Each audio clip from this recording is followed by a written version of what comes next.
And of course, Lincoln Riley, no stranger to this ball game. In fact, in his third year coaching, that's all he knows as the Oklahoma Sooners taking on the Baylor Bears tomorrow. Matt Rhule, this is his first Big 12 title game, but not his first championship game, and certainly not his first rodeo. You go back to his time at Temple, his first championship game, they took on a very good Houston Cougar team and Tom Herman, a team that ended up going on to beat Florida State in the Peach Bowl. Then the next year, he learned from that experience and was able to get his team to beat a very good Navy ball club. Those are experiences that he will lean on heading in to tomorrow's game.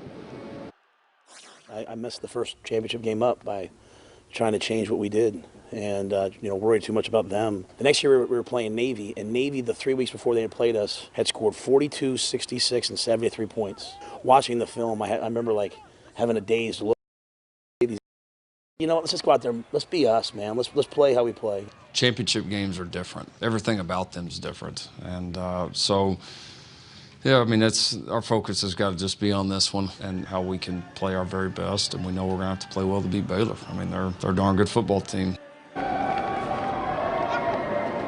If Matt Rhule is to lead the Baylor Bears to a win on Saturday, it would be the program's 12th win of the season, and that would set a new program record.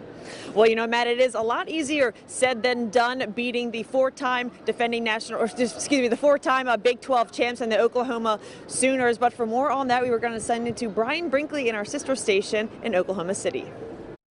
Oklahoma quarterback Jalen Hurts has had possibly the biggest role on offense of any Sooner quarterback in history. Hurts has had a direct impact on 60% of OU's offensive plays this season, and he's on pace to break Jack Mildren's school record for carries in a season by a quarterback. The Sooner offense sputtered in the first half against Baylor in Waco, and this week he was asked if he learned anything from that.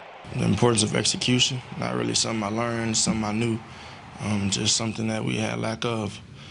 So we just got to execute. I think that the story of the whole entire season has been how well can we go out there and do our jobs with the right focus and intensity, just going out there and doing it.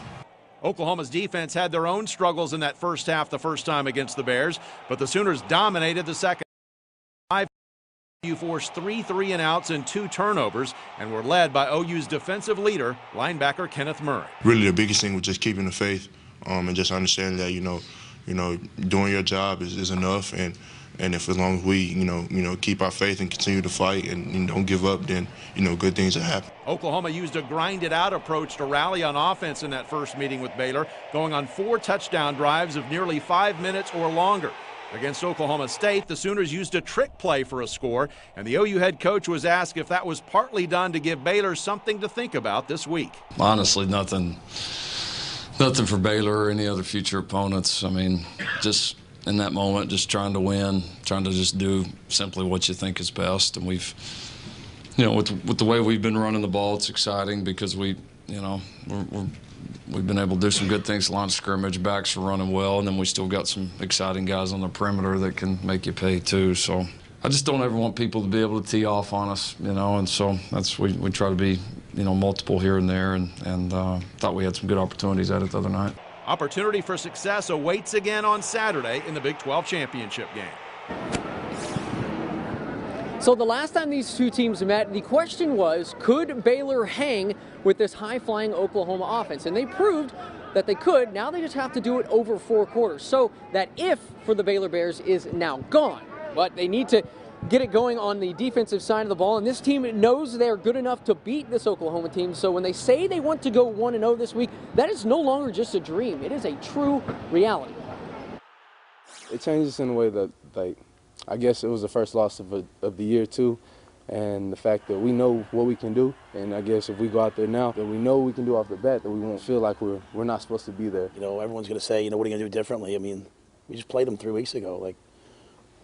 We can't reinvent the wheel. We can't come out here and hit our head against the wall and say, we're going to go play. And so I think our guys are just confident. They know it's a great team we're playing. It's a great opportunity. But our guys, I think they have the same mindset of going to try to go 1-0 this week and trust the preparation and trust the process that we have.